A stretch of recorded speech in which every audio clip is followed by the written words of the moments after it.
Advanced pain clinic, నొప్పి మాయం, surgery దూరం. For appointments 9155515563. నమస్కారం, వెల్కమ్ టు ఐ డ్రీమ్. ధర్మ మార్గం విత్ విజిత కార్యక్రమానికి స్వాగతం.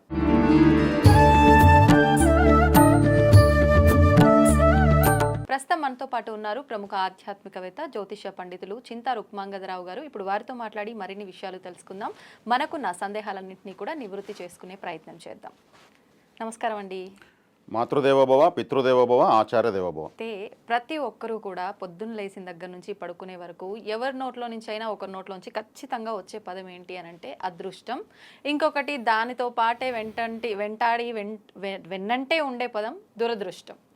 నిజంగా అదృష్టాన్ని నమ్ముకోవాలి, అదృష్టం ఉంటేనే మనం ఎంత హార్డ్ వర్క్ చేసినా కూడా మనకు కలిసి వస్తుంది అని చెప్తూ ఉంటారు. అదృష్టం లేదు, ఏమీ లేదు, మనం కష్టపడితే ఖచ్చితంగా ఫలితం వస్తుంది అని నమ్మే వాళ్ళు ఉంటారు. అందుకని చెప్పి నిజంగా ఈ అదృష్టం దురదృష్టం అనేది నమ్మొచ్చా? నిజంగా ఇవి నిజమేనా? నిజంగా ఉంటుందా అదృష్టం అనేది? మనం ఏ పని చేయకపోయినా అదృష్టం ఉంది కదా అని నమ్మి కూర్చుంటే నిజంగా వస్తుందా ప్రతి ఒక్కటి మన దగ్గరికి? దీనిపైన ఏం చెప్తారు మీరు? మనిషి జీవితంలో అన్నిటికన్నా గొప్పది ఏది అంటే అందులో డబ్బులు, పదవి, అందము, ఆస్తులు, చదువు, ఇలా ఎవరు తోచింది వాళ్ళు చెప్తూ ఉంటారు, ఆలోచిస్తూ ఉంటారు. కానీ అన్నిటికన్నా గొప్పది అదృష్టమే. ఇవేవి లేకపోయినా అదృష్టం ఉంటే చాలు, అవన్నీ వీళ్ళ చుట్టూ తిరుగుతాయి. అంటే ఇప్పుడు బెస్ట్ స్పీకర్ ఫస్ట్ విన్నర్ అని ఒక మాట ఉంది. అంటే బాగా మాట్లాడగలిగిన వ్యక్తి మొదటి విజేత అని అర్థం.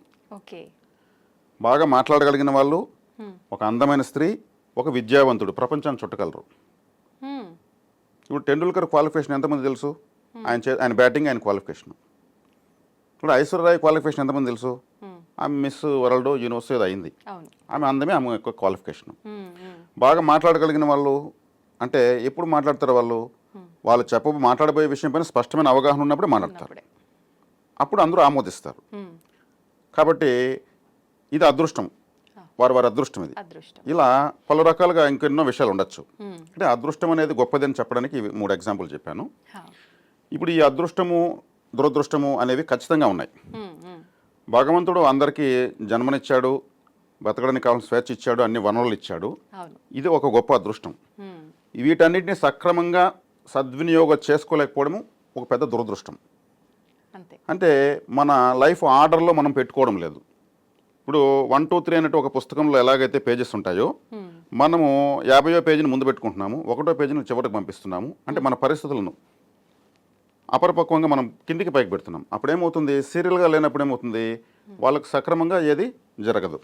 ఎలా నిజంగా అంటే ఇది 1వ పేజీ లేదంటే 50వ పేజీ అని మీరు చెప్పినట్టుగా ఎవరికి వాళ్ళని డిసైడ్ అవ్వాలి అని అంటే ఖచ్చితంగా దానిపైన కొంత అవగాహన ఉండాలి. నిజంగా ఎలాంటి అవగాహన ఉండాలి? ఎలా తెలుస్తుంది? అంటే ఇక్కడ ఉత్తరైన ఆత్మనమ్మన్నారు. ఎవరికి వాళ్ళు ఆలోచించుకోవాలి. మన పరిస్థితులు ఏంది, మన కుటుంబ పరిస్థితి ఏంది, మన పరిస్థితులు తగినట్టు మనం ఎలా పోవాలి, గొంతెమ్మ కోరికలు కోరకుండా చక్కగా మన వాళ్ళు మనం ఎట్లా ఉద్ధరించుకోవాలనేటువంటి ఫార్మాట్ ప్రతి ఒక్కరికి ఒక సపరేట్గా వస్తుంది. అందరికి ఈక్వల్గా రాదు. అంటే ఈక్వల్గా అంటే ఒకే విషయాలు రావు. తగ్గట్టుగానే ఉంటుంది. ఫర్ ఎగ్జాంపుల్, ఒక వ్యక్తి ఈ విధంగా డిజార్డర్లో తనకు తోచినంతా చేస్తూ అప్పులు చేసి అతను తీవ్రమైన కష్టాల పాలయ్యి సమాజంలో తిరగలేక ఇప్పుడు ఏమైంది? వచ్చిన అవకాశాలను దుర్వినియోగం చేశాడు. ఇప్పుడు సమాజంలో తిరగాలంటే అప్పుల వాళ్ళు వెంటబడుతున్నారు, ఫోన్లు ఆఫ్ చేస్తున్నాడు, తిరుగుతున్నా వెంటబడుతున్నారు. తనకు చచ్చిపోయే ధైర్యం లేదు, బతకాలంటే అవకాశం లేదు. వచ్చిన అవకాశాన్ని అదృష్టాన్ని దుర్వినియోగం చేశాడు. ఇప్పుడు అదృష్టము దురదృష్టం ఇతని వెంట ఉన్నాయి కదా, అదృష్టాన్ని ఉపయోగించుకోలేదు, దురదృష్టం వైపు వెళ్ళాడు. కానీ ఇప్పుడు దాన్ని గెట్టని అవ్వాలి, ఇతను తప్పదు కదా. ఆత్మహత్య మహానేరం, అతను చచ్చేది. వీటిని ఎలాగైనా జయించాలనుకున్నాడు. ఇప్పుడు అదృష్టం అనేది ఒక్కసారి తలుపు తడుతుంది, మనం కావాలనుకున్నప్పుడు రాదు, వచ్చినప్పుడే మనం దాన్ని సద్వినియోగపరచుకోవాలి అంటారు కదా, అలా మళ్ళీ మళ్ళీ అవకాశం వస్తుందంటారా మనకి? దాని గురించే మీకు ఇప్పుడు చెప్తా ఉండేది. ఈ వ్యక్తి ఏం చేశాడు? ఒక అడవిలోకి వెళ్ళిపోయాడు. ఆ అడవిలోకి ఎలా వెళ్ళాడు? తను దారి తెన్ను లేకుండా తను ఎలా వెళ్తున్నాడు? అక్కడే రూట్లు గూగుల్ మ్యాప్లు ఉండవు కదా, తన ఇష్టం వచ్చినట్టు వెళ్ళిపోయాడు. అతను డీప్గా వెళ్ళిపోయాడు. ఇంకా మనిషి అంటూ వెళ్ళలేనంత డీప్ ఫారెస్ట్లోకి వెళ్ళిపోయాడు. వెళ్ళిపోయేసి ఇంకా ఇక్కడికి మనుషులు మాత్రం వస్తే జంతువులు పక్షులు తప్పితే ఏం రావని నన్ను నిర్ధారించుకున్నాడు. తిరిగి చూస్తే తను ఎట్టొచ్చాడో కూడా తనకు దారి తెలియదు. ఆ విధమైన అడవిలోకి వెళ్ళిపోయాడు అతను. అంటే అంత ఫ్రస్ట్రేషన్లో అతను వెళ్ళిపోయాడు.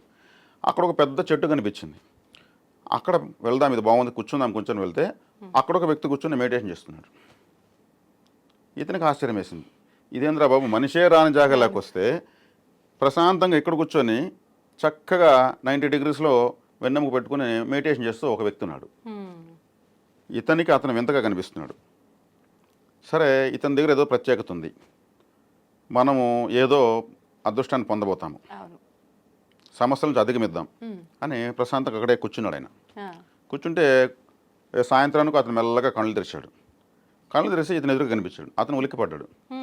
ఈరోడురా బాబు, మనం సమాజంలోనే వద్దనుకుని మనం ఇక్కడికి వస్తే ఇక్కడ కూడా ఒకటి ఎత్తుకుని వచ్చి ముందర కూర్చున్నాడు, నిజంగా మనిషి అయినా లేదా దయ్యం ఏదని అనుకుని కొంచెంసేపు చూసి ఒకరు చూసుకున్నారు. నిజంగా మనిషే ఎదురుగా ఉండేది మనిషి అనుకున్నాడు. మెల్లగా మళ్ళీ పరిచయ కార్యక్రమం స్టార్ట్ అయింది. ఎవరినైనా నువ్వు ఏంది పరిస్థితి, సో మాది పలానా ఊరు, సరే ఎందుకు వచ్చావు, ఏంది, సరే సమస్యలు ఇలా వచ్చాయి, స్వామి మీరు నాకు సహాయం చేయాలి అన్నాడు. నేనేం చేయగలను బాబు, నాకు ఇక్కడేమి డబ్బులు లేవు, ఏమీ లేదు, నేను నీకేం చేయగలను. లేదు స్వామి, మీరు నాకు ఒక దారి చూపించాల్సిందే అన్నాడు. సరే, నేను చేయగలనైతే చేస్తాను, ఏం కావాలి మీకంటే, నాతో కూడా ఒక భూతాన్ని పంపించన్నాడు. భూతం ఎందుకనో అదే ఇతనికి అర్థం కాలేదు. భూతాన్ని ఇతను డబ్బు లేదని అడగబోతాడేమో, ఎక్కడ తెచ్చేవాళ్ళు ఇతను అనుకుంటా ఉంటే కూడా భూతాన్ని పంపించచ్చాడు అంటే ఇతని ఆలోచన ఏంది అసలు, భూతం కోసం ఈ అడవిలోకి వచ్చాడా ఏంది అనుకునేది. మీకు ఎందుకంటే అదంతా వద్దు స్వామి, ఆ భూతం నేనేం చెప్తే అది చేయాలి, నేనేం చెప్తే అది ఆ భూతం చేయాలి, అది మంచి అయినా చెడైనా ఏ చెప్తే అది. సరే ఓకే, ఇతను ఏం చేశాడు, ఒక భూతాన్ని అక్కడ ఒక భూతం అతను టార్చర్ పెడతాం ఆల్రెడీ, నాకేదైనా పని చెప్పు నాకేదైనా పని చెప్పు అని వెయిట్ చేయి అని అతను అంటున్నాడు. కరెక్ట్గా ఇతను వచ్చాడు. ఇతను మెడిటేషన్ చేసుకుంటే డిస్టర్బ్ చేస్తూ ఉంటుంది ఆ భూతం. అదో భూతమా, నీకోసం ఒక వ్యక్తి వచ్చాడు, మా ఫ్రెండ్ ఇతను నీకు కావాల్సినంత పని పెడతాడు, చక్కగా ఇతనితో వెళ్ళిపో, నాకు పని చెప్పలేదంటే నేను ఒప్పుకోను. ఇతనేమి, నీకు బోలెడని పనులు ఉన్నాయి, నేను చెప్పితే చేసి పెట్టు. సరే, ఇతని ఆలోచన ఏమి, ఈ భూతాన్ని అడ్డం పెట్టుకుని మన సమస్యలన్నింటినీ అధిగమించేద్దాం, అందరికన్నా గొప్ప వాళ్ళు అయిపోదాం. సరే, ఈ భూతానికి ఒక కండిషన్ పెట్టాడు, నేను మా ఊరు వెళ్ళే వరకు నీకు పని చెప్పను, అక్కడికి వెళ్ళిన తర్వాత పని చెప్తాను, అది కండిషన్. అంతే కదా, పోదాం పదనింది. ఇద్దరు వచ్చేసారు, అడవిలోంచి బయట ఊర్లోకి వచ్చారు. ఈ భూతం చెప్పింది, నాకు పని చెప్పు అనింది. ఇతను ఏం చేశాడంటే, ఇతనికి ఒక ఫ్లాట్ ఉండింది, ఆ ఫ్లాట్ దగ్గర తీసుకెళ్ళి ఇక్కడ ఒక 14 ఫ్లోర్స్ ఒక అప్స్టైర్ ఉండేది, 14 అప్స్టైర్స్ ఉండే ఒక బిల్డింగు కట్టాలన్నాడు. అంటే ఇది సిమెంట్ కమ్మి తెచ్చుకొని అన్నీ కలిపి ఒక 6 నెలల సంవత్సరం కట్టుతుంది అనుకున్నాడు అతను. ఈ భూతం ఏం చేసింది, ఇలా అనింది, 14 ఫ్లోర్స్ బిల్డింగ్ వచ్చింది, నెక్స్ట్ పని చెప్పు అనింది. వీడు స్టన్ అయిపోయాడు. నాకు ₹1 కోటి డబ్బు కావాలన్నాడు. అంటే ఏటీఎంలో కొల్లగొట్టో బ్యాంకులో కొల్లగొట్టో తెస్తున్నాను అతను అనుకున్నాడు. ఇట్లా అనింది, ₹1 కోటి డబ్బు, నాకు పని చెప్పు అంటుంది. అంటే ఇంక వీరు తినచ్చాడు కూడా లేదు, అది అడిగిందని ఇలా అంటా ఉంది. వీడేం పని చెప్తాడు దానికి. సరే, నాకు డైమండ్స్ కావాలంటే ఇలా అంటా ఉంది, చేస్తే ఇలా అంటే అది వచ్చేస్తూ ఉంది సెకండ్లలో. నాకు పని చెప్పు అంటా ఉంది. నువ్వు తర్వాత తిను, వీడేదైనా తింటే కూడా నువ్వు తర్వాత తినవయ్యా బాబు, నాకు పని చెప్పు అంటుంది. నేను తినాలి, నాకు సంబంధం లేదు, నువ్వు తింటావో సస్తావో నాకెందుకు, నాకు పని చెప్పాలా. కండిషన్ అంటే కండిషనే. ఇంకా వీడు ఏది అనుభవించలేకపోతున్నాడు. ఇంకా ఆల్రెడీ ఉన్న సమస్యలే అందంగా ఉన్నాయి ఇతనికి. ఈ భూతమే పెద్ద సమస్య అయింది, అన్నిటికన్నా పెద్ద సమస్య ఇదైంది. దీన్ని కొడదామంటే అది భూతం, అది తట్టిందంటే వీడు అడ్రస్ ఆధార్ కార్డు గల్లంతైపోతుంది. ఇలా అంటా ఉంది. ఈడేమనుకున్నాడు, ఒక పని చెప్తే అది పోయి ఒక 6 నెలలు సంవత్సరం చేసుకొస్తుందేమో అనుకున్నాడు. అది భూతం కాబట్టి అన్ని సెకండ్ల మీద అంటా ఉంది అన్నింటినీ. వీడిని నీళ్ళు కూడా తాగనేలేదు. వీడు మళ్ళీ అడుగు పరిగెత్తాడు. ఇది వెనకంటే పడింది, పని చెప్పు అని. వీడు ఆ కంపల్లో కట్టెలో కొట్టుకుంటే మళ్ళీ పోయాడు. మళ్ళీ అతను పోయి కాళ్ళ పైన పడ్డాడు. ఎందుకయ్యా వచ్చినావు, ఈ విధంగా నాకు అది నన్ను ఇబ్బంది పెడుతుందంటే, నువ్వే కదా అడిగే భూతము, దానికి పని నేను చెప్తానన్నావు కదా, పని కూడా చెప్పలేకపోతే దానికి నాకు సంబంధం ఏంది, అది చెప్తే సెకండ్లో చేస్తాము స్వామి అంటే దాని శక్తి అది, దానికి మనం ఏం చేద్దాము, రోజుకు ఒక పనే చెప్తాను, నువ్వు ఎందుకు చెప్పలేదు. సరే, అది కూడా నాకు అట్లంతా కుదరదు, నాకు పని అయిపోయిన వెంటనే పని చెప్పాలి అంటా ఉంది. సరే, ఆయన చెవులో ఒక రహస్యం చెప్పాడు ఆ వ్యక్తికి. సరే, ఈసారి ఇలాగే నడుచుకుంటానని మళ్ళీ ఊర్లోకి వచ్చారు. దీన్ని తీసుకొని వెళ్ళారా మళ్ళీ? ఖచ్చితంగా వస్తుంది, అది వదలదు. అక్కడికి వచ్చిన తర్వాత ఇప్పుడు పని చెప్పు అనింది. అతను చెప్పాడు, అక్కడ కుక్క వెళ్తా ఉన్నది, ఆ కుక్కను చూపించి దాని తోకను చక్కగా చేయని చెప్పాడు. అదేం చేసింది, ఆ కుక్కను పట్టుకున్నది, తోకను ఇలా అంటుంది, మళ్ళీ తోక గిర్రం తిరుక్కుని రింగ్ అయిపోతుంది. లైఫ్లో కుక్కతోక వంకర రాదు, చక్కగా రాదు. చక్కగా రాదు. ఇది కూర్చొని చక్కగా దాని తోకను నిమురుకుంటూ ఉంది. అది చక్కగా వచ్చే పని లేదు, ఇంకా వీడికి రిలాక్స్ అయిపోయాడు అంతే. ఆ భూతానికి ఎన్ని చేసినా కానీ కుక్క తోకను వంకర చేయలేదు. దీంట్లో మనకు అర్థమైంది ఏంటంటే వచ్చిన అవకాశాన్ని సద్వినియోగం చేసుకోకపోతే అదే దురదృష్టం, వచ్చిన అవకాశం సద్వినియోగం చేసుకుంటే అదే అదృష్టం. ఇతని బుద్ధి కుక్కతోక అని ఇక్కడ చెప్పడం జరిగింది. వంకరగా ఉంది కాబట్టి ఇలా ఆలోచించాడు. కాబట్టి ఈ వంకర టింకరగా ఆలోచించకుండా వచ్చిన అవకాశాన్ని ఎలా సద్వినియోగం చేసుకోవాలని మీకు ఇంతకుముందు వీడియోలో ఒకసారి చెప్పాను. ఆలోచించాలంటే ఆలోచించాలి.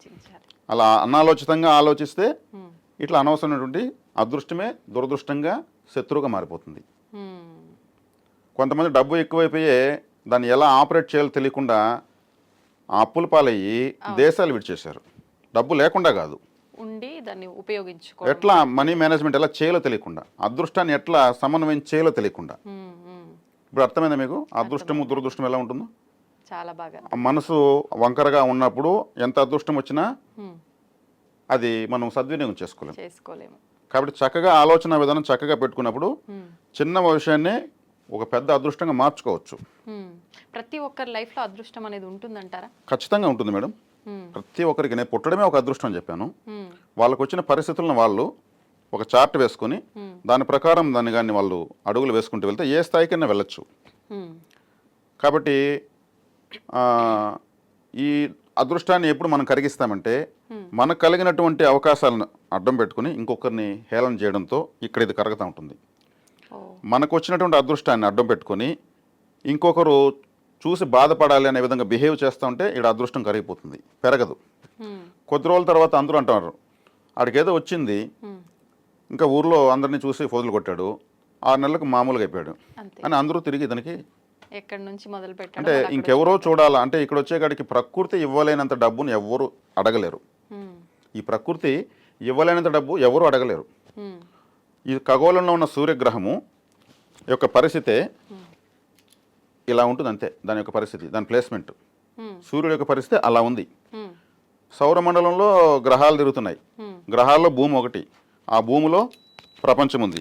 ప్రపంచంలో ఒక రాష్ట్రం, ఒక దేశం, ఆ దేశంలో ఒక రాష్ట్రం, అది తెలంగాణ, ఆ రాష్ట్రంలో హైదరాబాద్. అక్కడి నుంచి ఇక్కడ తీసుకుంటే మన ప్లేస్ ఎంత ఉంది? సూర్యుడి పరిస్థితే ఒక పెన్నతో చుక్క పెట్టేంత కూడా లేదు. మరి మీరు ఒక 70 లక్షల కోట్లు అడిగారనుకోండి, ప్రకృతి ఏంది అసలు దీన్ని అడిగేది చేతగలేదు అంటుంది. మిమ్మల్ని డబ్బులు అడగడమే చేతగలేదు మీకు అంటుంది. 70 lakhs CR అంటే మనకు అబ్బో ఎంతో అమౌంట్ అనుకుంటాం, కానీ ప్రకృతికి అసలు మీరేమి అడగనట్టే లెక్క. ఇప్పుడు ఉదాహరణకి ఇప్పుడు ఇవన్నీ ఉన్నాయి కదా, ఇవన్నీ ఎవరు తయారు చేశారు? మనుషులు. ఆల్రెడీ మేడ్ బై యూనివర్స్ ఇవన్నీ. ఇక్కడ రిప్రజెంటేటివ్స్ కానీ మనుషులు వస్తారు. మెడికల్ రిప్రజెంట్ ఎలా వస్తారు అలాగే మనుషులు వస్తారు ఇక్కడికి. ఎవ్రీథింగ్ మేడ్ బై యూనివర్స్ అంతే. అక్కడ మ్యానుఫ్యాక్చరింగ్ అయిపోతుంది, అది మెటీరియల్ కావడానికి ఇక్కడ మనుషులు వస్తారు. రీసెర్చ్ అంటాం కదా, రీసెర్చ్ అంటే ఏంది? మళ్ళీ వెతకడము అంతే. కొత్తది ఏదైనా అంటే ఇప్పటి వరకు ఆల్రెడీ ఉన్నవే, అన్నీ ఉన్నవే, అది మరుగున పడితే దాన్ని మళ్ళీ వెలికి తీసుకొస్తారు అంతే. వీళ్ళు సృష్టించేది ఏముండదు. రీసెర్చ్ అంటే మళ్ళీ దాన్ని అయితే ముందు వెలుగులోకి తీసుకొచ్చారని అర్థం అంతే. ఎవరు తయారు చేసేది ఏమి ఉండదు, ఆల్రెడీ మేడ్ బై యూనివర్స్. మన అదృష్టం కూడా మనకు ఆల్రెడీ మేడ్ బై యూనివర్స్. దాన్ని దుర్వినియోగం చేసుకుంటే దానికి ఎవరికి సంబంధం లేదు. అందుకు ఆలోచన అనేది చాలా శక్తివంతమైనది. సక్రమంగా ఆలోచన విధానాన్ని మనం కానీ చేయగలిగితే అది ఎప్పుడు వస్తుంది? సక్రమైన ఆలోచన విధానము సాధన ద్వారా వస్తుంది, తపస్సు ద్వారా మహాశక్తి వస్తుంది, ఇంక దేని ద్వారా రాదు. ధ్యానం. కాబట్టి ఈ ధ్యానం చేసేది దానికి ఏది మంత్రమేమో అవసరం లేదు. చక్కగా కూర్చొని ఎవరికి వాళ్ళు కళ్ళు మూసుకొని వాళ్ళ సమస్యలనే వాళ్ళు ధ్యానం చేసే చాలు. అంటే ఈ సమస్య నుంచి ఎలా బయటపడాలి అది కూడా అవసరం లేదు. కళ్ళు మూసుకుని ఏ ఆలోచన వస్తే ఆలోచన అబ్జర్వ్ చేస్తే చాలు, ఆలోచనలు ఎగిరిపోతాయి, మళ్ళీ రావు. మీరు చెప్పినంత ఈజీ అంటారా? వాటిని అబ్జర్వ్ చేయమంటున్నా అంతే. నేను జపం చేయడం లేదు, మన సమస్యలను జపం చేయమని చెప్పడం లేదు. కళ్ళు మూసుకొని కూర్చొని మీరు లెక్క పెట్టండి మీకు ఏమేమి ఆలోచనలు వస్తాయో. కొద్దిసేపటి మీరే లాగితే కూడా బ్రెయిన్తో ఆలోచన రాదు. అంటే మీకు ఎన్ని సమస్యలు ఉన్నాయో అన్నీ ఇలా వచ్చి ఇలా పక్షులాగా ఎగిరి దూరంగా వెళ్ళిపోతాయి. అప్పుడు ఒక రిలాక్సేషన్ వస్తుంది. అప్పుడు మీరు జడ్జిమెంట్ తీసుకోండి, ఇప్పుడు ఏం చేద్దాం ఈ రోజుని, అది మెటీరియల్ అవుతుంది. ఈ గజిబిజి ఆలోచనలో అవుతుందా కాదా, వస్తుందా రాదా, ఏమవుతుందో ఎట్లవుతుందో, అంటే అటు ఇటు 2 స్టెప్స్ వేస్తూ ఉంటుంది బ్రెయిన్. హ్మ్. అప్పుడు వీటన్నిటిని మనం క్లెన్సింగ్ చేసామంటే చక్కటి ఎటువంటి అలలు లేనటువంటి నీటి సరస్సు, మంచినీటి సరస్సులాగా బ్రెయిన్ ఉంటుంది. అప్పుడు తీసుకునే నిర్ణయం ఖచ్చితంగా మెటీరియల్ అయిపోతుంది. ఓకే. అంతే, ఇక్కడ మంత్రాలు లేవు, దేవతలు కూడా లేరు. ఇప్పుడు సమస్యలు అన్నాం కదా, సమస్యలు లేని మనిషే ఉండరని అంటుంటాము. ప్రతిసారి ఇదే మాట్లాడుకుంటూ ఉంటాం. కానీ నాకే ఇంత పెద్ద సమస్య వచ్చింది, ఎందుకు ఇలా అయ్యింది అని చెప్పి మళ్ళీ నిజంగా అవతల వాళ్ళకి సమస్య లేదు, నాకే ఉంది సమస్య, అది కూడా చాలా పెద్ద సమస్య, నేను దాంట్లోంచి బయటికి రాలేను అని చెప్పి మళ్ళీ దాని గురించి అతిగా ఆలోచిస్తూ ఉంటాం. నిజంగా ఎందుకు ఇలా అవుతుందంటారు? సమస్యలే లేకపోతే మనిషి చాలా దురదృష్టవంతుడు. సమస్య లేకపోతే లేకపోతే దురదృష్టం. ఎందుకంటారు అలా? ఎందుకంటే సమస్య ఉన్నప్పుడే మనిషి తను ఎలా బతకాలో, తను ఎలా ఉద్ధరించబడాలో, ఎలా అభివృద్ధి చెందాలో ప్రయత్నిస్తాడు. సమస్య లేకపోతే ఒక అడవిలోనో కొండపైన ఒక రాయి లాంటి వాడు అంతే. ఏమి దానికి ఏ సమస్య లేదు, గాలి వచ్చినా సమస్య లేదు, వాన వచ్చినా సమస్య లేదు, ఎండ వచ్చినా సమస్య లేదు, అక్కడే ఉంటుంది, ఏ పని లేదు, దేంట్లో చలనం లేకుండా ఉంటుంది. ఏదైనా సమస్య వస్తే ఇప్పుడు ఒక సినిమా తీస్తారు, హీరోకి చివరి వరకు సమస్యలు ఎదురుతుంటాయి విలన్ వల్ల. వాటన్నింటిని అధిగమించినప్పుడే సినిమా సీరియస్గా చూస్తారు. హీరోని, హీరో ఫ్యామిలీని, హీరో ఫ్రెండ్స్ని ఇబ్బంది పెట్టడము, ఇతను మళ్ళీ సీన్లో దిగి గొడవ పడ్డము, చివరిలో విలన్ మాత్రం సింపుల్గా అరెస్ట్, అలా ఒక చివరి సీన్లో అరెస్ట్ అయ్యి నవ్వుతూ వెళ్ళిపోతాడు అంతే. మళ్ళీ నేను అంత చూస్తానే, అప్పటి వరకు ఇతన్నే విలన్ ఆడుకుంటాడు. ఇతని సమస్యలన్నీ అధిగమించినప్పుడే ఆ సీన్లో హీరో ఎంటర్ అవుతాడు. అంటే సినిమా కూడా సమస్యలు హీరోకి ఎక్కువ పెడితేనే హిట్ అవుతుంది. హీరో నిరూపించుకోవాలంటే గమని కుర్చేసి కూర్చుంటే సినిమా హిట్ అవుతుంది. మనతో గొడవపడే ఒక భార్య ఉండాలా, అలాగే పిల్లలు ఉండాలా, మరి నిష్ఠూరం చేసే బంధువులు ఉండాలా, మరి మన జోబులో డబ్బులు ఎత్తుకుని సొంతంగా ఖర్చు పెట్టుకుంటుంటే మంచి స్నేహితులు ఉండాలా, మనకు కొన్ని కన్ఫ్యూజన్స్ ఉండాలా, దానికి ఫోన్ చేసి సలహా అడిగిన ఒక మిత్రుడు కావాలా, ఇవన్నీ కావాలి. ఇవన్నీ అదృష్టాలు. ఇవేవి లేకపోతే ఎట్లుంటుందంటే ఒక అనాథ లాంటి జీవితం. కరెక్ట్ అండి, అది అనుభవిస్తేనే తెలుస్తుంది కదా. దానిలో మాధుర్యం ఆలోచిస్తే అర్థమవుతుంది. నేను చెప్పినవే మెడిటేషన్ చేయండి ఎవరైనా సరే, ఈ వీడియో చూస్తున్న వాళ్ళు కూడా. భార్య ఎంతో గొప్పది, తను ఇంకెవరితో గొడవపడుతుంది, ఎందుకు గొడవపడుతుంది? బాధ్యతాయుతంగా గొడవపడుతూ ఉంటుంది, పిల్లల కోసము, అభివృద్ధి కోసం గొడవపడుతూ ఉంటుంది. ఇప్పుడు స్నేహితులు ఉంటారు, నమ్మక ద్రోహులు చేసే వాళ్ళు ఉంటారు, మన కోసం ఏదైనా చేసేటువంటి సాహసం చేసి మనం కాపాడేటువంటి వాళ్ళు ఉంటారు. ఇవన్నీ ఉన్నప్పుడే అదృష్టవంతులు. లేకపోతే ఈ సమస్యలు లేని వాడు అదృష్టవంతులు అనుకుంటే అసలు అది క్వశ్చనే కాదు, అది దానికి ఆన్సరే ఉండదు. కాబట్టి మనకు ప్రకృతి అనేది మనల్ని ఉద్ధరింపజేసేదానికోసమే కొన్ని సమస్యలు మనకి ఇస్తుంది. ఆ చార్ట్ని మనము సక్రమంగా 1, 2, 3 అనేసి కంప్లీట్ చేసుకుంటూ రావాలి. అప్పుడు మన నైపుణ్యం బయటపడుతుంది. కాబట్టి సమస్యలు లేని వాళ్ళు ఎవరు అంటే అందరూ సమస్యలు ఉన్న వాళ్ళే, ఎవరి సమస్యలు వాళ్ళకి పెద్దవి. కాబట్టి కొంతమంది గొప్పవాళ్ళు అంటూ ఉంటారు, మేము ఎన్నో కష్టాలు పడ్డాం కాబట్టి ఈరోజు ఈ స్థాయిలో ఉన్నాం, మేము ఎన్నో సుఖాలు పడ్డాం కాబట్టి ఆ మాట ఎందుకు రాదు? ఎందుకు రాదు అంటే వాళ్ళు అన్ని కష్టాల ఫలితమే ఈ రోజు ఉన్నట్టు ఈ అద్భుతమైన జీవితం అని వాళ్ళు అనుభవంతో చెప్తారు. నిజంగా అన్ని కష్టాలు అనుభవిస్తేనే మంచి సుఖవంతమైన జీవితం ఉంటుందంటారా? ఇది కర్మభూమి. అంటే ఇక్కడ మనిషిగా పుట్టిన దేవుడు కూడా కష్టాలు పడాల్సిందే. శ్రీరామచంద్రుల వారు ఆ లైఫ్ అంతా కష్టాలే కదా. అవునండి. కట్టెగా నేలపైన పడుకున్నాడు, కట్టెలు తెచ్చి కుటీరాలు వేసుకునేసి ట్రైబల్ లైఫ్ అనుభవించాడు. భార్య దూరమైంది, పిల్లలు దూరమయ్యారు, రాజ్యం దూరమైంది, తల్లిదండ్రులు దూరమయ్యారు, అన్నదమ్ములు దూరమయ్యారు. కోతులు పట్టుకుని ఒక పెద్ద మహాప్రపంచ స్థాయి వీరుడిపైకి యుద్ధానికి వెళ్ళాడు, వానర సైన్యాన్ని. ప్రతి సెకండ్ ఆయన ట్రబుల్ని ఫేస్ చేస్తూ అధిగమిస్తూ వెళ్ళాడు. ధర్మం ఎప్పుడు తప్పలేదు. మరి ఆయనకి అక్కడే కూడా జాంబవంతుడు, హనుమంతుడు లాంటి గొప్ప గొప్ప వాళ్ళు వచ్చి మీట్ అయిపోయారు. ఒక ఇన్ఫర్మేషన్ తన రాజ్యాన్ని పంపించుంటే దశరథ మహారాజు సామ్రాజ్యంతో వచ్చి రావణాసుడి పైన పడేది, అటు పోలేదు. మరి ఆయన మన సాక్షాత్ శ్రీ మహావిష్ణువే, ఆయన ఎన్ని ట్రబుల్స్ ఫేస్ చేయలేదు, ఎన్ని అసౌకర్యాలు అనుభవించలేదు. ఇవన్నీ అంటే ఎవరికైనా కష్టాలు తప్పవు, దాన్ని అధిగమించిన వాడే గొప్పవాడవుతాడు అని నిరూపించడం కోసం వాళ్ళ కష్టాలు అనుభవించారా, లేదంటే దేవుళ్ళకి కూడా కష్టాలు తప్పవు, మానవులకి ఈ భూమి పైన పుట్టిన తర్వాత దేవుడైనా మనిషిగా పుడితే కష్టాలు తప్పవు, వాటిని అనుభవించినప్పుడే కృషి ఉంటే మనుషులు ఋషులు అవుతారు, మహాపురుషులు అవుతారు అనే దానికి ఇదే తార్కాణం. నేను రెడీ అన్నప్పుడే ప్రకృతి మనకేదన్నా నువ్వు ఎలా రెడీనో చూపిస్తానని చెప్పి మనకేదైనా ముందుకు ఇస్తుంది. అవునండి. నేను ఏమి చేయను అనుకున్న వాడికి ఏమిస్తుంది? నాకు ఆకలి లేదంటే అన్నం పెడతారా? లేదు. కాబట్టి నేను రెడీ అన్నప్పుడే ఏదైనా ఇది వస్తుంది. దాన్ని ఎలా ఛేదించాలో అదే రీసెర్చ్, ప్రతి ఒక్కటి రీసెర్చే.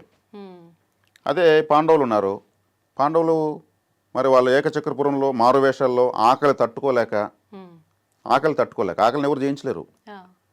సాక్షాత్ దైవ స్వరూపులు వాళ్ళు. అవును. ఇల్లు వీళ్ళు భౌతే భిక్షాందేహిని అడుక్కొని తెచ్చి అంతా ఒక చోట పెట్టి వాళ్ళ తల్లి దగ్గర ఆమె ఎవరికి ఎలా పెట్టాలో ఎవరి కడుపు ఎంతో తల్లికి తెలుసు. అందుకే తల్లి కడుపు చూస్తుంది, భార్య జోబి చూస్తుంది అంటారు. ఆమె పంచేది ఐకమత్యాన్ని వదలలేదు వాళ్ళు. తల్లిని ఎంత ఆరాధించారు. సమాజానికి ఈరోజు దేవతలుగా ఆరాధించబడుతున్నారు. మరి దుర్యోధనుడికి ఎందుకు ఆలయాలు లేవు? పాండవులకి ఎందుకు, ద్రౌపది మాతకి ఎందుకు అంత ఆదరణ ఉంది? పంచమహాపతివ్రతలు ఆమె ఒకటి, సీతా, సావిత్రి, ద్రౌపది, మండోదరి, అరుంధతి 5 మందిలో ఈమె ఒకటి ఉంది. మరి ఆరో పతివ్రతను ఎందుకు చెప్పలేదు? వాళ్ళంత ఖచ్చితమైనటువంటి జీవితాన్ని అనుభవించారు. అందరికీ ఆదర్శమయ్యారు. యుగ యుగాలకు వాళ్ళు కీర్తించబడుతున్నారు. వాళ్ళు పడిందేమో కష్టాలు, పూజించబడుతున్నారు. ఇప్పుడు మంచి జ్ఞానం ఉన్న వాళ్ళైతే, ఇప్పుడు మీరు ఎలాగో ద్రౌపది టాపిక్ మాట్లాడారు కాబట్టి, మంచి జ్ఞానం ఉండి వివరణ తెలిసిన వాళ్ళు అయితే మూర్ఖంగా మాట్లాడరు. అంటే 5 భర్తలు ఉన్న ద్రౌపది పతివ్రత అని మన పురాణాల్లో ఒక ఆడదాని గురించి మాట్లాడారు గొప్పగా అని అంటే ఎటువంటి పురాణాలు మనవి, ఎటువంటి శాస్త్రాలు మనవి? మరి ఇప్పుడు ఒక్క భర్త ఉన్న వాళ్ళని, మనం నిజాయితీగా ఉన్న వాళ్ళని కూడా అంత నిజాయితీగా మాట్లాడరు స్త్రీ గురించి అని అంటే శాస్త్రాలే తప్పు అనే ఒక పోకడలో కూడా మాట్లాడే అజ్ఞానులు ఉన్నారు. ఏం చెప్తారు? నిజంగా ద్రౌపది 5 భర్తలు ఇక్కడ ఇవి శాస్త్రాలు కావు, పురాణాలు. మహాభారతం అనేది పురాణం, శాస్త్రం కాదు. శాస్త్రం అంటే జ్యోతిష్ శాస్త్రం, వాస్తుశాస్త్రం లాంటివి. ద్రౌపదీదేవి ఆమె సాక్షాత్తు ఇంద్రుడి భార్య సచీదేవి. ఇంద్రుడు తన పంచేంద్రియాలను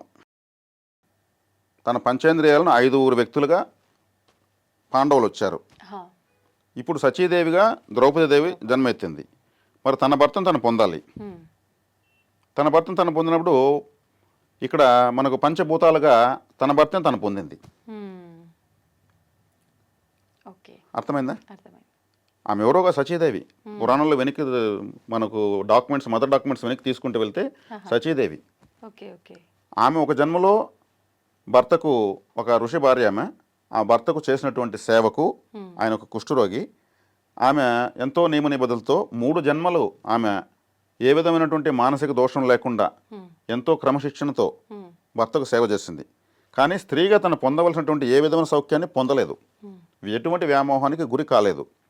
కానీ ఈ 3 జన్మలైనా కానీ ఆ భర్త వరమిచ్చాడు, నువ్వు ఇంత సేవ చేస్తున్నావు, కనీసం కూడా మానసికమైన ఏ విధమైన చలనం లేదు, ఎంత గొప్ప జన్మనిది, మరి పతియే దైవము అనే నిరూపించుకున్నటువంటి స్త్రీవి నువ్వు, నీకు నా తదనంతరము చక్కగా నువ్వు కోరుకున్నటువంటి అన్ని సౌకర్యాలతో వచ్చే జన్మ నీకు ఉంటుంది అని వరమిచ్చాడు.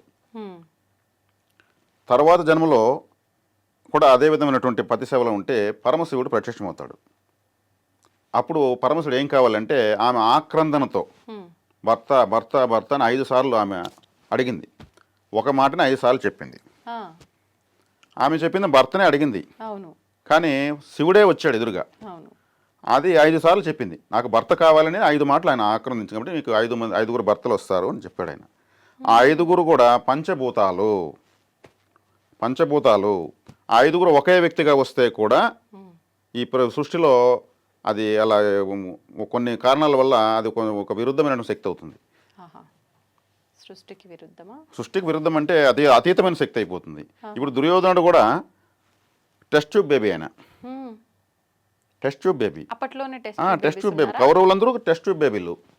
గాంధారదేవి తన పిండాన్ని ఛిద్రం చేసుకుంటే 101 కుండల్లో ఆ ఒక పిండాన్ని పెట్టి మంత్రజలంతో కొన్ని వనమూలికలతో నిక్షిప్తం చేస్తే అప్పుడు అందరూ పుట్టారు. మొట్టమొదటి పిండం కుండలో వచ్చినటువంటిది కుండే ట్యూబ్, టెస్ట్ ట్యూబ్. అప్పుడు దుర్యోధన సాధించాలంటేనే ఎంతో కష్టమైంది. ఆ పిండమే ఆమె ఛిద్రం చేసుకోకుండా ఉంటే, ఒకే వ్యక్తిగా పుట్టుంటే సాధించిన ఉంటుందా? అటువంటిది పంచపాండవులు కూడా ఒక వ్యక్తిగా కాకుండా 5 మందిగా ఒకే వ్యక్తి పంచభూతాలు వచ్చాయన్నమాట. దీన్ని అర్థం చేసుకోవాలంటే ఎంతో విజ్ఞత, ఎంతో సభ్యత కావాలి. అంత శక్తి అందరికి లేకపోవచ్చు. నేను ఇప్పుడు అర్థమయ్యగలిగే విధంగానే చెప్పాను. దీని వెనక ఇంకా చాలా చరిత్ర ఉంది. కానీ ఈమెకు తనకు 5 భర్తలు అనేటువంటి ఫీలింగ్ ఎప్పుడూ లేదు. ఎవరితో ఆమె ఉన్నా తనకు ఒక భర్తే అనేటువంటి మానసిక స్థితిలోనే ఉండింది. ఆమె అగ్నిలో నుంచి పుట్టింది. ఆమె అయోనజులు అంటారు వాళ్ళను. హోమం చేస్తే హోమంలో పుట్టింది ఆమె. తల్లిదండ్రులు లేరు ద్రౌపదీదేవికి. వాళ్ళ తండ్రి హోమం చేస్తే ద్రౌపది, దుష్టజుమ్ముడు 2 హోమగుండం నుంచి పుట్టారు వాళ్ళు. మరి వాళ్ళ స్థాయి ఎలా ఉంటుంది, ఆలోచన ఎంత శక్తివంతంగా ఉంటుంది, అవును. దాన్ని ఆలోచించాలి. ఆమె ఎలా పుట్టిందని ఆలోచించాలి. అప్పుడు అర్జునుడు లాంటి అల్లుడు కావాలి, ద్రోణాచార్యుని చంపగలిగినటువంటి కొడుకు కావాలని మరి అర్జునుడు ద్రౌపది వాళ్ళ నాన్న అంటే హోమం చేసినటువంటి వ్యక్తి ద్రుపద మహారాజు. ద్రుపద మహారాజు కూతురు ద్రౌపది హోమగుండంలో పుట్టారు వాళ్ళు. మరి ఈమె కూడా టెస్ట్ బేబీ కాకుండా ఈమె అగ్ని స్వరూపురాలు ఈమె. మరి ఆమెకి ఎంత క్రమశిక్షణ, ఏ స్థాయి ఉండాలా? వీటన్నింటినీ తెలుసు. మహాభారతం అంటే కొట్టుకోవడము, ద్రౌపది వస్త్రాపహరణము, జోదమాడము, మైసభ, ఇవేనా పాయింట్లు? ఇంక వేరే లేవా? ఒక్కొక్కరు వెనుక మహా చరిత్ర ఉంది. అందుకే వింటే భారతం వినాలి, తింటే గారెలు తినాలని ఒక సామెత ఉంది. ఎన్నిసార్లు మహాభారతం విన్నా ఫస్ట్ టైం విన్నట్టే ఉంటుంది. ఇదే ఫస్ట్ టైం వింటున్నామన్నట్టు. ఇంక వేరే చరిత్రలు వింటే బోర్ వస్తుంది. ప్రతి అడుగడుగున కారణ జన్మల నిలయం. అందుకే శ్రీకృష్ణుల వారు చివరిలో అందరికీ మరణానికి అవకాశం లేని వాళ్ళందరినీ కూడా ఆయన సమాప్తి చేసేసాడు. భీష్మాచార్యులు అని ఎవరు చంపలేరు, ఆయనకి జన్మ సమాప్తి చేశాడు. కర్ణుణ్ణి ఎవరు జయించలేరు, హరిహర బ్రహ్మాదులు వచ్చి ఆయన జయించలేరు, ఆయనకు జన్మను సమాప్తి చేశారు. ద్రోణాచార్యులు ఎవరు సాధించగలరు? మొత్తం విద్యలు నేర్పించింది ఆయన. ఆయన్ని ఎందుకు చేశాడు చెప్పండి, మీకేమైనా ఆలోచన ఉందా? వీళ్ళందరినీ ఎందుకు శ్రీకృష్ణుల వారు ఆ యుద్ధంలో ముగించేశాడు? రాబోతుంది కలియుగం. ఈ యుగంలో, ఈ కలియుగంలో పాపయుగం, ఈ యుగంలో ఇంత గొప్ప వాళ్ళు ఉండకూడదు. ఒకవేళ వీళ్ళని వదిలేస్తే ఈ కలియుగంలో చూసే పాపాలు చూసి వీళ్ళే సూసైడ్ చేసుకునేస్తారు.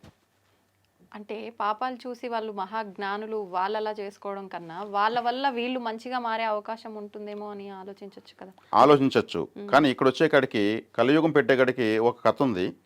ఆ కథ ఎలా ఉంటుందంటే, కలియుగం పెట్టింది ఒక వ్యక్తి, ఒక రైతు పొలాన్ని ఇంకొక రైతుకి అమ్మాడు డబ్బుల కోసం. అతను తీసుకునేస్తాడు. తీసుకున్న తర్వాత ఇతను దున్నుతున్నాడు.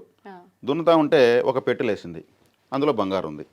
ఇతనేమి పొలమే కదా కొనుక్కున్నాము, ఈ బెట్టి నేను కొనలేదు కదా అని ఇతను ఎత్తుకెళ్ళి అక్కడ ఇచ్చాడు. ఎవరికి? ఆ రైతుకి ఇచ్చాడు. మీ పొలంలో పెట్టి ఉంది, నీకు తెలుసుంటే నువ్వు నాకు అమ్ముడు అని. ఇప్పుడు ఇతనేం చేశాడు? నేను పొలం వేసా, అందులో ఏమున్నా నీదే అని ఇతను అంటున్నాడు. అది కలియుగం పెట్టబోయే చివరి గడియల్లో అలా జరిగింది. అది ఇంకా కలియుగం ఇంకా రేపు ఎల్లుండో పెడుతుంది జనవరి 1 లాగా అనేటప్పుడు ముందు ఒక 1 వీక్ బిఫోర్ జరిగిన స్టోరీ ఇది. ధర్మరాజు దగ్గరికి పోయింది. ధర్మరాజు అప్పుడు వాళ్ళ మనవడు జనమే పరీక్షిత్ మహారాజు ఉన్నప్పుడు, కరెక్ట్, పరీక్షిత్ మహారాజు ఉన్నప్పుడు. అప్పుడు వీళ్ళిద్దరూ రాజు దగ్గరికి వెళ్ళారు. రాజా, నేను పొలం అమ్మాను, అందులో ఆ పెట్టి దొరికింది, అది ఆయనదే. అమ్మేసిన తర్వాత అందులో ఏమున్నా నాది కాదు. సరే, బాగానే ఉంది అనుకున్నాడు ఆయన. రాజా, నేను పొలాన్ని కొన్నాను, అందులో పెట్టిన కొనలేదు, ఇది అతనిది. అతను డబ్బు లేకనే కదా నాకు అమ్మాడు, అందులో పెట్టింది తెలుదు కదా, ఇప్పుడు తెలిసింది ఇచ్చేస్తున్నాను, నాకు వద్దు స్వామి, నేను డాక్యుమెంట్ ఆయనకి రైట్ చేశాను అని అతను. ఇప్పుడు ఇతనికి రెండు ధర్మ సంఘటన అయిపోయింది. ఏం చెప్పాలి? రెండు సైడ్ న్యాయమే ఉంది. అప్పుడు ఆయన పండితులను పిలిచి అడిగితే, రాజా, ఒక 1 వీక్లో కలియుగం పెడుతుంది, కలియుగం తీర్పు చెప్తుందంటే, సరే 1 వీక్ తర్వాత రండి అన్నాడు ఆయన. 1 వీక్ అయ్యేకాడికి వీడు కలియుగ ప్రభావం స్టార్ట్ అయ్యాడు. వీడు పరిగెత్తున్నాడు, నా పెట్టి నాకు, నేను ల్యాండే అమ్మాను, ఆ పెట్టి నాదే అంటున్నాడు. వీడు ల్యాండ్ అమ్మేసావు కదా, అమ్మిన తర్వాత దాంట్లో ఏమన్నా నాదే అంటున్నాడు. కలియుగ ప్రభావం స్టార్ట్ అయిపోయింది. ఇటువంటి ధర్మాలు చూసి ఉండగలరా వీళ్ళు గొప్పవాళ్ళు? ఉండలేరు. అందుకు ఆయన వీళ్ళకు వీర స్వర్గాన్ని ఇవ్వాలి అనేసి అందరినీ కూడా శ్రీకృష్ణుల వారు వీర స్వర్గాన్ని ఇచ్చేసాడు. అదే శ్రీకృష్ణుల వారు పరిపూర్ణ అవతారం అంటారు ఆయన్ని. ఆయన ఒక పెద్ద క్యాల్కులేటర్, ఎవరిని ఎప్పుడు కంప్లీట్ చేయాలి. అర్జునుల వారికే భగవద్గీత చెప్పాడు, 4వ రోజే చెప్పేశాడు ఆయన. అభిమన్యుడు చనిపోయిన 4వ రోజే మళ్ళీ శ్రీకృష్ణుని పోయి చొక్కా పట్టుకున్నాడు అర్జునుడు పోయి, నా కొడుకు నాకు తెచ్చిపెట్టు అని. అప్పుడు నేను తలగొట్టుకున్నాడు, అర్జున 4 రోజుల ముందే చెప్పాను నీకు, సమస్తము నాలోకే వస్తూ ఉంది, విశ్వరూపం అయితే చూపించాను, ఇక్కడున్న వాళ్ళు ఎవరు బ్రతకరు, నువ్వు యుద్ధం చేయకపోయినా నేను నీ ప్లేస్లో ఇంకొక 10 మంది అర్జునులు తెచ్చుకోగలను, కానీ నీకెందుకు అవకాశం ఇచ్చానో దాన్ని సద్వినియోగం చేసుకో అని భగవద్గీతలో చెప్పాడు. నువ్వు డిసెంబర్ నా కొడుకు నాకు తెచ్చి అంటే నీకు భగవద్గీత ఎందుకు చెప్పిందంటే, అప్పుడు అర్జునుల వారు, అవును నిజమే, మళ్ళీ నాకు ఇంకొకసారి చెప్పు భగవద్గీత అన్నాడు. ఆయన 2వసారి భగవద్గీత చెప్పాడు అర్జునుడికి. కానీ అదే ఉత్తర గీత 2వసారి చెప్పాడు కాబట్టి మళ్ళీ చెప్పాడు, ఉత్తర గీత అయింది అది. చివరిలో మళ్ళీ ఉద్ధవుడు శ్రీకృష్ణుల వారి క్లాస్మేట్ చిన్నప్పుడు, ఏంది కృష్ణ నాతో చదువుకున్నావు, నాతో ఆటలాడావు, అర్జునుడికి 2 సార్లు భగవద్గీత చెప్పవు, నాకు చెప్పకూడదంటే అప్పుడు ఉద్ధవుడికి చెప్పాడు ఆయన గీత, అది ఉద్ధవ గీత అయింది. కానీ భగవద్గీతలో చెప్పింది ఉత్తర గీతలో లేదు, ఉత్తర గీతలో చెప్పింది ఉద్ధవ గీతలో లేదు. ఈ 3 గీతలు చదివితే మనకు బతకడానికి ఎటువంటి సందేహాలు ఉండవు. అంత గొప్ప జ్ఞానం ఆ 3 గీతలు. దాంట్లో ఒకటి సంబంధం లేదు, కానీ మూడిట్లో అద్భుతమైన బ్రహ్మజ్ఞానం ఉంది. శ్రీకృష్ణుల వారే చెప్పింది యాసిడ్ చెప్పలేకపోయాడు. దేని నుంచి మనం ఏం నేర్చుకోవచ్చు అంటారు సింపుల్ గా చెప్పాలంటే? 3 గీతలు. రాబోయే కలియుగానికి కావాలన్నట్టు అన్ని రకాల విజ్ఞానం ఆ 3 గీతల్లో ఉంది. వాటిని మనం స్టడీ చేసి ఆలోచిస్తే చాలా అప్పటికే మనకు 6 లెవెల్ పెరిగిపోయింది ఆ 3 గీతలు చదివిన తర్వాతనే. అంటే ఆ జ్ఞానం ఎప్పుడైతే మన బ్రెయిన్లో లోడ్ అవుతుందో యూనివర్సిటీ నుంచి చదివేటప్పుడు మన చుట్టూ నెగటివ్ ఎనర్జీ దూరం వెళ్ళిపోతుంది. అందుకు గీత గొప్పది. కాబట్టి ఉద్ధవ గీత, ఉత్తర గీత, భగవద్గీత 3 గీతలు చెప్పాడు శ్రీకృష్ణుల వారు. కానీ ఆయనే సేమ్ యాస్టీస్ మళ్ళీ చెప్పలేకపోయాడు. దానికి ఎగ్జాంపుల్ చెప్పిన, మీరు స్టూడియోకి వస్తారు, ఈరోజు ఇదే స్టూడియోకి మళ్ళీ రేపు వస్తారు కదా, మీరు ఎక్కడెక్కడ కాళ్ళు పెట్టుకోవచ్చు అదే ప్లేస్లో కాళ్ళు అడుగుపెట్టి రాగలరా? లేదు. కానీ స్టూడియోకి అయితే వస్తారు కదా. సేమ్ అలాగే ఆయన కూడా గీతలో 3 విధాలుగా చెప్పాడు. 3 విధాలను అద్భుతమైన జ్ఞానం ఉంది. కాబట్టి ఆయనకి తెలుసు ఎవరిని ఎప్పుడు ఎలా వాళ్ళని నిర్జించాలి, మోక్షాన్ని ఇవ్వాలనేసి. అంత పెద్ద ఎక్కువ వరకు శ్రీకృష్ణుల వారికే. మహాభారతంలో అందరూ అనుకుంటారు యుద్ధం చేసిన భీముడు, అర్జునుడు హీరోలు వాళ్ళిద్దరు అనుకుంటారు. టోటల్ హీరో శ్రీకృష్ణుల వారు. ఆయనకి చాలా వర్క్ ఎక్కువ. అందుకే ఆయన ఆ వెపన్స్ ఎత్తుకోకుండా గుర్రం పగ్గాలు పెట్టుకునేసి చేతిలో కూర్చొని మొత్తం క్యాలిక్యులేట్ చేసుకుంటే రేపేం చేయాలి, ఈ రోజు ఏం చేయాలని చూసుకుంటూ వచ్చాడు ఆయన. ప్రణాళిక వేస్తున్నారు ఆయన. బ్రెయిన్ వర్క్ చేశాడు అనమాట. కాబట్టి ఇలా ఆలోచిస్తే మహాభారతం ఇలా చెప్పుకుంటే ఇప్పటి వరకు ఎవరు వినటువంటి గొప్ప భారతం మనం చెప్పొచ్చు సమాజానికి. ఇప్పుడు మీరు చెప్పినట్టుగా చూస్తే నాకు ఒక సందేహం ఉండేది, మనకు కృష్ణుడు అనగానే ఒకరే కనిపిస్తారు మనందరము వినేంత వరకు కూడా, కానీ కృష్ణులు కూడా 3 ఉన్నారు మహాభారతంలో. మీరు చెప్పిన విధానం వింటేనేమో గీతనే 3 రకాలుగా బోధించారు 3 సందర్భాల్లో అని చెప్పి, కానీ కృష్ణులే ఒక కృష్ణుడు కాదు 3 కృష్ణులు ఉన్నారు 3 రకాలుగా బోధించారు అని చెప్పి. నిజంగా కృష్ణుడు ఒకరుగా ఉన్నారా 3గా ఉన్నారా భారతంలో? కృష్ణ అనే పేరు ద్రౌపది పేరు కృష్ణ, ఇది చాలా మంది తెలియదు. అవునా? కృష్ణ, ఆమె పేరు కృష్ణ. మనం అనుకుంటున్న కృష్ణుల వారు. వ్యాసుల వారి పేరు కూడా కృష్ణ ద్వైపాయనులు.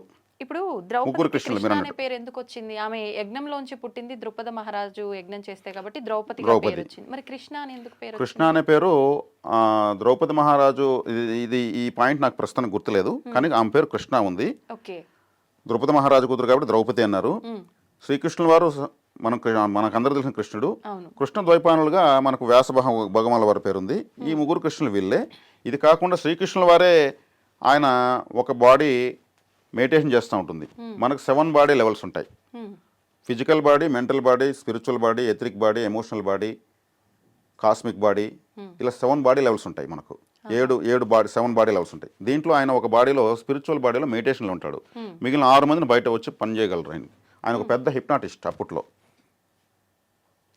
బ్రెయిన్ 100% యూస్ చేస్తే మనం ఏమైనా మాయమైపోవచ్చు, చిన్నదిగా అయిపోవచ్చు, పిపీలకాది బ్రహ్మ పర్యంతం మనం మన శక్తిని ప్రసరింపజేయచ్చు.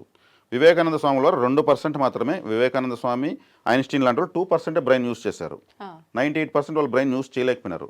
అక్కడికే వాళ్ళు ప్రపంచ ప్రసిద్ధి చెందిన గొప్ప వాళ్ళు అయినారు. అప్పుడు మనం ఏ స్థాయిలో బ్రెయిన్ యూస్ చేస్తున్నాము? అసలు మన బ్రెయినే యూస్ చేయడం లేదు. అంటే బ్రెయిన్లోనే అంతా శక్తి ఉంది. 100% యూస్ చేసినటువంటి గొప్ప మహా అవతారం శ్రీకృష్ణ అవతారం. అందుకే పరిపూర్ణ అవతారం అనేది. ఆయనకి తెలుసు గతంలో మనమే రాముడు, గతంలో మనమే నరసింహస్వామి, గతంలో మనమే వరాహస్వామి, మనమే వైకుంఠములో ఉండే మహావిష్ణు మనమే, అన్నీ తెలుసు ఆయనకి. భూత భవిష్యత్ వర్తమానాలపైన గ్రిప్ ఉంది ఆయనకి. అందుకే శ్రీకృష్ణ అవతారం చాలా పరిపూర్ణ అవతారం. ఆయన్ని స్టడీ చేస్తే ఇంక మన లైఫ్ నల్లేరుపై నడకవుతుంది.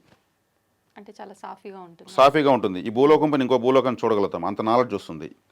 ఈ భూలోకం బృందావనంలాగా కనిపిస్తుంది, లేదంటే ట్రాఫిక్లో సిగ్నల్సే కనిపిస్తాయి. శ్రీకృష్ణుల వారిని స్టడీ చేసే చాలు. ఇప్పుడు ఆయన మనకు పక్కనే ఉంటూ ఉంటాడు, మనకు తెలియదు ఆ విషయం. ఎందుకంటే ఆయన గురించి గొప్పగా చెప్తున్నాం కదా. అవును. ఇప్పుడైతే ఆయనే ప్రతి ఒక్క యుగంలో ఒక్కొక్క అవతారంలా పుట్టబోతున్నాను అని, లేదంటే అవతరించబోతున్నానని ఆయనకు తెలుసు. ఇదంతా కూడా ఆయన పైన ఆధారపడి ఉందన్నారు కదా. మరి వీళ్ళందరినీ, ఇంతమంది దేవతల్ని కాకుండా కృష్ణుని ఒక్కరిని ఆరాధిస్తే సరిపోతుందంటారా మనందరం కూడా?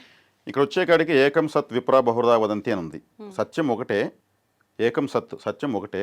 విప్ర అంటే సమాజము లేదా జనాలు, బహుదా వదంతి అంటే పలు రకాలుగా, వదంతి అంటే ప్రచారం ఉంది. ప్రచారం. ఓకే. ఏకం సత్ విప్ర బహుదా వదంతి, ఇప్పుడు సత్యం ఒకటే కానీ పలు రకాలుగా ఉంది.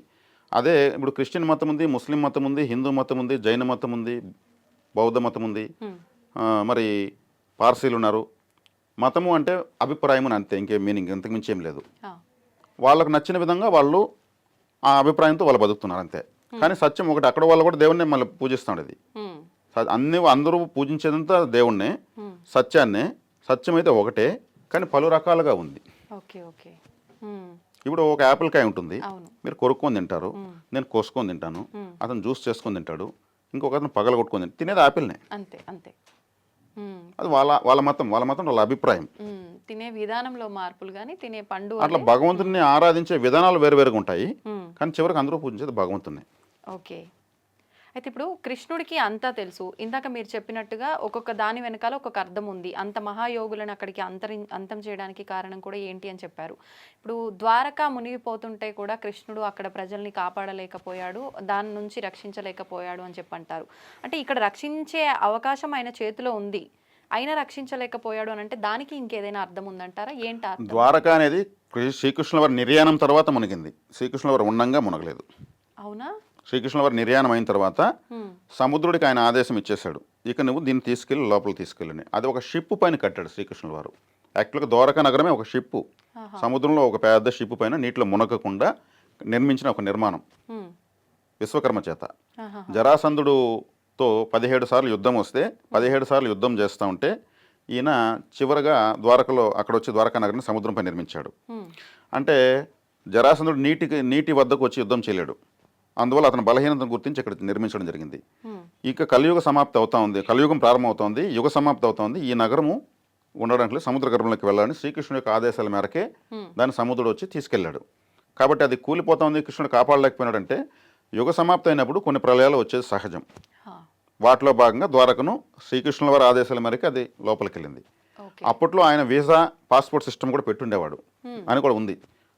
ఇతర దేశాల నుంచి కూడా షిప్పుల్లో ద్వారకను సందర్శించడానికి వచ్చి వర్తకులు అందరూ కూడా వచ్చి చూసుకుని వెళ్ళేవాళ్ళు. ఇప్పుడు కాదు వీసా పాస్పోర్ట్ సిస్టమ్, శ్రీకృష్ణుల వారు అప్పుడే పెట్టారు. ఇతర దేశాల నుంచి షిప్పుల్లో వచ్చేవాళ్ళు, ముస్లిం కంట్రీస్ అంతా ఉన్నాయి కదా. ఇరాక్ నాకు ఒక మహానుభావుడు చెప్పాడు, ఇరాక్లో ఉన్నటువంటి స్త్రీలు ఇప్పటికీ ప్రపంచ స్థాయి వాళ్ళ సౌందర్యం ఎవరికి ఉండదంట, కాకపోతే వాళ్ళు సౌందర్య పోటీలకు రారంట వాళ్ళ యొక్క నియమ నిబంధనల ప్రకారం. మన ప్రాచీన రామాయణంలో ఇరాక్లో ఉన్నటువంటి స్త్రీల యొక్క అందాన్ని వర్ణించారని ఆయన చెప్పుకొచ్చాడు. అంటే అప్పుడు ఇరాక్ రాముడి యొక్క కంట్రోల్లో ఒక సామంత రాజ్యమే కదా. భూమండలాన్ని శ్రీరాములు వారు పరిపాలించారంటే ఇవన్నీ సామంత రాజ్యాలే కదా. కాబట్టి శ్రీకృష్ణుల వారు అది మునిగిపోతుంటే కాపాడలేకపోయేది ఏం లేదు. ఆయన నిర్యాణం తర్వాతనే అది సముద్ర గర్భంలోకి వెళ్ళింది. ఆయన ఆదేశానుసారమే ఆయన మొత్తము అన్ని ఆర్డర్లో పెట్టి ఏది ఎప్పుడైపోవాలన్నింటినీ చార్ట్ కంప్లీట్ చేసి నవ్వుతూ చనిపోయాడు శ్రీకృష్ణుల వారు. ఇప్పుడు శ్రీకృష్ణ వారి నిర్యాణం అంటే ఆయన చనిపోయాడు అనే కదా. అంతే. చనిపోయాడు అంటే ఇప్పుడు మనమైతే చనిపోయామంటే గుండె ఆగిపోతే చనిపోతాము, అక్కడికి క్లోజ్. కానీ శ్రీకృష్ణ వారు చనిపోయినాక కూడా ఆయన గుండె సజీవంగానే ఉంది అని చెప్పి, ఇప్పటికీ పూరి ఆలయంలో ఉంది అని చెప్పి ఇలాంటి వార్తలు వింటూ ఉంటాం. ఇది ఎంతవరకు నిజమంటారు? ఇప్పుడు ఒక పేదవాళ్ళు చనిపోతారు, వాళ్ళు అందరి సమాజంలో చాలా పేదవాళ్ళు, దాన్ని పీనుగా అంటారు. ఇంకొంచెం ఉన్న స్థితిలో వస్తే శవము అంటారు. ఇంకొంచెం గొప్పగా చనిపోతే దాన్ని పార్థివ దేహం అంటారు. దాన్ని ఇంకొంచెం పెద్దవాళ్ళు చనిపోతే మృతదేహం అంటారు. ఇంకొంచెం గొప్ప వాళ్ళు చనిపోతే పార్థివ దేహం అంటారు. ఇప్పుడు శ్రీకృష్ణుల వారిని చనిపోయారు అనకూడదు, అవతార సమాప్తి. ఖచ్చితమైన మాట చెప్పాలంటే ఆయన అవతార సమాప్తి చేశాడు. అంటే ఆయనే చెప్పాడు ఆత్మ పాత శరీరాన్ని వదిలి కొత్త శరీరాన్ని ధరిస్తుందనేసి. ఆయన ఈ యుగానికి ఆ శరీరంతో చేయాల్సినటువంటి బాధ్యత కంప్లీట్ అయింది కాబట్టి నేను చెప్పాను ఇంతకుముందే అన్నాను, నవ్వుతూ చనిపోయాడు అనేసి. బొటనవేలకి ఒక మహాపురుషుడి ప్రాణం తీసింది ఒక బాణం అని ఒక మాట ఉంది. ఆయన మహాపురుషుడు, ఆయన కాళ్ళు ఇలా ఆడించుకుంటూ అంతా కంప్లీట్ అయింది, మొత్తం మహాసంగ్రామం కంప్లీట్ చేశాము, కలియుగం పెట్టబోతోంది, నెక్స్ట్ మన వర్క్ ఏంటి అనుకుంటుంటే ఆయన కాళ్ళు ఆడించుకుంటూ ఉంటే ఆ కన్ను జింకలాగా కన్నులాగా కనిపించి గత రామాయణంలో వాలి ఒక బోయవాడగా పుట్టి ఇది ఆయనకు భ్రమింప చేసి వేశాడు. అప్పుడు ఆయన నవ్వాడు, నువ్వు వాలివి, నేను అప్పుడు నేను చెట్టు చాటు నుంచి కొట్టాను, నువ్వు చెట్టు చాటు నుంచి కొట్టావు, కర్మకు ఎవరో అతీతులు కాదు, నేనైనా సరే అది నీ బాకీ నువ్వు తీర్చుకున్నావు, నేను కర్మను అనుభవించేసిన హ్యాపీగా ఉంది, ఇది ఒకటి మిగులుంటే మళ్ళీ దీనికోసం నువ్వు పుట్టాలి నేను పుట్టాలా అని ఆయన నవ్వుతూ ఆయన కూడా హితబోధ చేసి ఆయన అవతార సమాప్తి చేశారు. ఎప్పుడో శ్రీకృష్ణుల వారు చనిపోయారు అని అనకూడదు, ఆయన చనిపోయేది ఉండదు. ఆయన బాధ్యతలు రీత్యా వస్తూ ఉంటాడు, క్యాంప్ డ్యూటీ లాగా వస్తూ ఉంటాడు ఆయన. కాబట్టి కలియుగంలో కూడా కలికి అవతారంతో ఆయన క్యాంప్ డ్యూటీతో వస్తాడు. ఆ శరీరాన్ని సముద్రం ఈడ్చుకెళ్ళిందని, కాలుస్తూ ఉంటే సగం దేహమే కాలిందని, అందులో హృదయాన్ని తీసి పూరి ఆలయంలో పెట్టారని, ఇదంతా వాస్తవమే. దీని వరకు మనకి ఇక్కడి వరకే మాట్లాడేటువంటి స్థాయి మనకుంది. ఇంతకు పైగా మాట్లాడంటే చాలా పెద్ద విషయం, అది మహానుభావులు మాట్లాడాలి. అది ఉన్నది వాస్తవం మీరు చెప్పింది. శ్రీకృష్ణుల వారి హృదయమే, అది కూడా కండ్లకు గుడ్డ కట్టుకుంటారు, దాన్ని ఎవరు చూడటానికి లేదు. ఇప్పుడు కూడా కండ్లారా చూసి చూడరు, ఒక విధానం ఉంటుంది. ఆ విధానం ప్రకారమే ఆ విగ్రహాలు, కొత్త విగ్రహాలు తీసి దాంట్లో పెడతారు. విగ్రహాలకు కూడా అంటే మిగతా విగ్రహాలలాగా కాళ్ళు చేతులు ఉండడం కానీ, రాయితో విగ్రహాలు ఉండటం కానీ కాకుండా అక్కడ చెక్క విగ్రహాలు ఉంటాయని చెప్పి మనకు ఓన్లీ ఒక ఆకారం కనిపిస్తుంది కానీ అవయవాలు కనిపించవు అని చెప్పి వింటూ ఉంటాం. ఎందుకని అంటారు అలా? అదే శ్రీకృష్ణుల వారి దేహం ఎలాగైతే అక్కడ ఉన్నిందో, ఆ నిర్యాణమైనప్పుడు అది అసంపూర్ణంగా అలాగే తీసుకొచ్చారు. ఇక్కడ కూడా ఒక చరిత్ర ఉంది. చెక్కుతున్నప్పుడు ఒక శబ్దము ఏదో వస్తే వాళ్ళు ఆపేశారు చెక్కడము, ఆ శిల్పులు కంటుకి గుడ్డ తీసేశారు, ఏదో శబ్దం, ఒక చరిత్ర ఉంది. అది నేను ఇప్పుడు ప్రస్తుతానికి చెప్పలేను, నెక్స్ట్ వీడియోలో మీకు చెప్తాను, వివరిస్తాను చక్కటి. ఎందుకంటే ఏదంటే మనం చెప్పకూడదు, దానికి ఒక కారణం ఉంది. అక్కడ వరకే అసంపూర్ణంగా ఆగింది కాబట్టి అక్కడ వరకే చేసి పెడుతున్నారు. మొట్టమొదటగా అక్కడ పూరిలో విగ్రహాలు పెడుతున్నప్పుడు ఆ విగ్రహాలు ఎలా చెక్కాలి ఏందనేది ఒక చరిత్ర ఉంది. ఆ చరిత్ర స్పష్టంగా నేను మీకు నెక్స్ట్ వీడియోలో ఇస్తాను. అంటే నియమాలు ఉండేవి, నియమాలకు విరుద్ధంగా ఏదో జరగటం వల్ల అది అక్కడితోటి ఆగిపోయింది అనుకోవచ్చేమో. అనుకోవచ్చు. కారణం అయితే మహాకారణం ఉంది. ఓకే, మనం ఖచ్చితంగా మరొక వీడియోలో దాని గురించి మాట్లాడుకుందాం. అయితే ఇప్పుడు మీరు మాట్లాడిన దాన్ని బట్టి కర్మ దేవుడు మానవ రూపంలో వచ్చి సృష్టిని నడిపిస్తున్నప్పటికీ ఆయన అనుభవించక తప్పలేదు. అది కనుక అనుభవించకపోతే మళ్ళీ దీనికోసమైనా నేను జన్మ తీసుకోవాలి కాబట్టి అక్కడికి అది క్లోజ్ చేశారు ఆ కర్మని అన్నారు కదా. మరి ఇప్పుడు మానవ జన్మ ఒకటే జన్మ ఉంటుంది అని, మళ్ళీ రాదు అని, వచ్చింది అంటే అది అదృష్టము అని చెప్పి అని అంటూ ఉంటారు.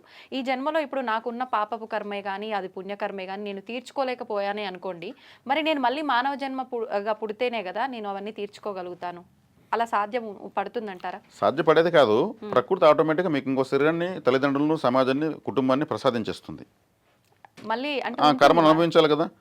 ఇప్పుడు మోక్షం కావాలి అనడంలో అర్థం ఏంటంటే నాకు మళ్ళీ జన్మ వద్దు అని అర్థం. మళ్ళీ జన్మ వద్దు అంటే నేను చెప్పినట్టు జడ పదార్థంగా మారిపోవడమే మోక్షం అంటే. ఇది ఎవరన్నా బాధపడినా కానీ నేను క్షమించాలి నన్ను ఈ మాట అన్నందుకు. మళ్ళీ జన్మ కావాలి, ఉత్తమమైన జన్మ, ఇప్పటికన్నా ఇంకా ఉత్తమ జన్మ కావాలి. ఉత్తమోత్తమ జన్మలకు వెళుతూ ఉండాలి, నేర్చుకుంటూ ఉండాలి.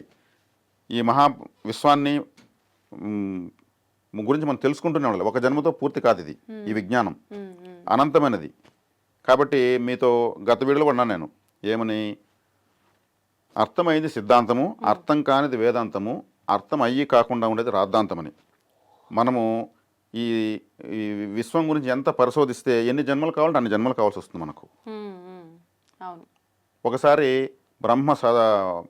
దైవ సభ పెట్టి, మీటింగ్ పెట్టి బ్రహ్మదేవుడు, సృష్టికర్త నేనే కదా, నాకు మించిన వాళ్ళు ఎవరున్నారు, నాకు తెలియదు ఏముంది అని విర్రబెగుతా ఉంటే శ్రీకృష్ణుల వారు చెప్పినారంట, సరే నీకన్నా గొప్ప వాళ్ళు ఉన్నారు, నీకు తెలియని వాళ్ళు ఉన్నారంటే అదెట్లది, సృష్టికర్త నేనే అన్నప్పుడు అంటే నువ్వు రాకూడదని చెప్పి ఆయన పిలిచి ఇలా ఒక మంత్రం చదవగానే ప్రకృతిలోంచి కొన్ని స్పేర్ పార్ట్స్ వచ్చి ఒక రథం తయారైంది.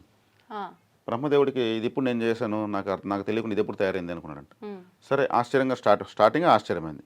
ఇతను ఎక్కాడు, తర్వాత ఏదో చెప్పాడు, ఇది వెళ్తూ ఉంటే ఎన్నో గ్రహాలు, లోకాలు దాటి వెళ్తా ఉంది. ఈ లోకాలన్నీ ఎక్కడున్నాయి, వీటన్నిటి నేను ఎప్పుడు తయారు చేయలేదే అని ఆశ్చర్యంగా చూస్తున్నాడంట. అంటే బ్రహ్మ సృష్టిలో, ఇతని సృష్టిలో అవన్నీ ఎప్పుడు చేస్తాడో తెలియదు. ఆయనకు తెలీదా, లేవా ఆయన సృష్టిలో లేవు. అలా వెళ్ళి ఒక చోట ఆకింది. అక్కడ వెళ్తే ఒక వ్యక్తి, రోమపాదుడు అని ఒక వ్యక్తి, రోమాలే పాదాలుగా కలిగినవాడు, వెంట్రుకలతో నడుచుకుని వస్తున్నాడు. అతను అంత బలంగా ఉన్నాయి వెంట్రుకలు అతనికి. అతని పేరు రోమాలే పాదాలు కలిగిన వాడు కాబట్టి రోమపాదుడు అన్నారు. అతను వస్తుంటే ఇతను ఎప్పుడు మన ఆలోచనలో లేడే, ఇతను మనం సృష్టించలేదే, ఇతను నమస్కారం పెట్టాడు. మరి శ్రీకృష్ణుడు వారు చెప్పారంట, బ్రహ్మదేవుడికి కాస్త జ్ఞానోపదేశం, కొంచెం మంచి జ్ఞానం ఇవ్వాలంటే నా దాకా ఎందుకు, మా అన్న ఉన్నాడు అక్కడ, అతని దగ్గర తీసుకెళ్ళండి స్వామిని అంట. అంటే వీడికి అన్న కూడా వాడెట్టుంటాడు అనుకున్నాంట. బ్రహ్మదేవుడు ఈయన వెంట్రుకలతో నడుస్తున్నాడు. మరి అక్కడికి వెళ్తే అక్కడ 8 వంపులతో ఒక వ్యక్తి ఉన్నాడంట.